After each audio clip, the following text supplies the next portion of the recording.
बोरगाव सांगली जिल्ह्यातील एक मोठे शहर असून ऐतिहासिक सांस्कृतिकदृष्ट्या लाभलेले फार स्वच्छ सुंदर शहर आहे मित्रांनो। इथले लोक देखील छान आणि मनमिळाऊ आहे। जर तुम्ही बोरगावमधून असाल तर चॅनलला लाईक शेअर सबस्क्राईब सपोर्ट केल्याशिवाय जा नको, जेणेकरून पार्ट 2 येण्यास मदत होईल। प्रत्येक मित्रमंडळी नातेवाईकापर्यंत आणि बोरगाव वासियापर्यंत देखील जास्तीत जास्त प्रमाणात व्हिडिओ शेअर करायला विसरू नका। आणि तुम्ही बोरगावमधून कुठून आहे देखील मला कमेंट सेक्शनमध्ये कळवा। चला तर व्हिडिओला सुरुवात करूयात। त्या अगोदर सांगली जिल्ह्यातले बाकी शहरातले व्हिडिओ देखील चॅनलवरती आहेत, ते देखील तुम्ही चेकआउट करू शकता या व्हिडिओनंतर।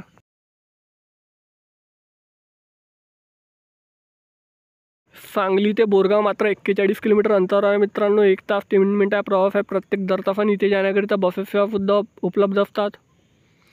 जानकी ॲग्रो टुरिझम बोरगाव मित्रांनो, बोरगावचा नकाशा। बोरगावच्या पार्ट 2 साठी चॅनलला लाईक शेअर सबस्क्राईब सपोर्ट करा। भेटूया नेक्स्ट व्हिडिओमध्ये। धन्यवाद। जय हिंद, जय महाराष्ट्र।